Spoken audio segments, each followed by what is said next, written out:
Now, energy sector players have expressed doubt about the success of the energy transition plan, citing financing as a major impediment likely to stifle its implementation by 2060. The plan is estimated to cost the country about $550 billion for the transitioning. They argue, looking at the current economic condition, it would be difficult for Ghana to achieve that, hence might retard its execution by 2060. These were some of the concerns raised by at the Future Energy Conference in Accra. My colleague Pius Kojibaka has the rest of the story. Government last month launched the country's new energy transition and investment plan. The plan is the main tool to engage the international community and investors with Ghana's energy transition. By implementing this plan, Ghana and its partners can instead bring the country's energy sector-related carbon emissions to net zero, while demonstrating that action against climate change does not need to come at the expense of economic development.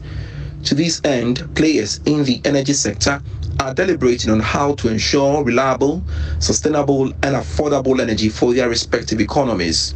Speaking to Joy Business on the sidelines of the Future of Energy Conference, petroleum economist Dr. Thuy Champon warned financing will be a major challenge to Ghana's energy transition plan. I think we're going to struggle definitely when it comes to the financing, and some of the numbers that we've seen currently shows that for the 250 billion a year that you need between now and 2030, what has been coming is actually around 11-15% of that, and nothing shows as yet that is going to change. Oxford Martin Fellow at the University of Oxford in London, Dr. Ted Moya Mose said there must be the deliberate commitment from political leaders to help transition. Within a short to medium term, it heavily depends on what law, policy and regulatory measures are going to be put in place. If we use a business as usual strategy, I think not much is going to change, because more than 80% of the global energy mix is fossil fuel based. If we're talking about a transition to more sustainable systems, then we need extremely ambitious and extremely rapid interventions. Energy strategist Dr. Yusuf Suleimana believes innovation and creativity are key in achieving the energy transition and investment plan. We are talking about energy affordability, energy dependability, and energy availability or accessibility.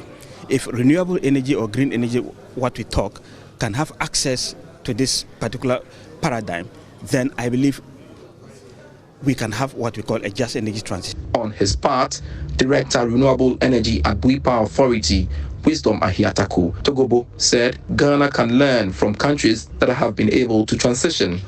We need to learn from countries that have walked through the steps. The good news is that energy is dynamic, and we have seen countries that have gone through the same problems that we have gone through, and the solutions they have developed. So this is not a time for us to start new things.